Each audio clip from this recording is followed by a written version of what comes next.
PCB દ્વારા મળતી માહિતી અનુસાર સુરત શહેર પીસીબી પીઆઈ આર.એસ. સુવેરાના માર્ગદર્શન હેઠળ તેઓનો પોલીસ સ્ટાફ સુરત શહેરમાં તથા સુરત ગ્રામ્ય પોલીસ સ્ટેશનોમાં નોંધાયેલ ગંભીર ગુનાઓમાં નાસ્તા ફરતા આરોપીઓને ઝડપી પાડવા માટે વર્કઆઉટમાં હતો.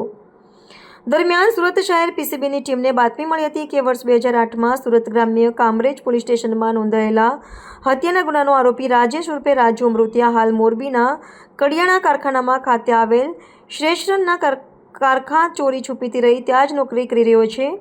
જે મળેલ બાતમીના આધારે પીસીબીએ એક ટીમ બનાવી મોરબી ખાતે રવાના કરી હતી.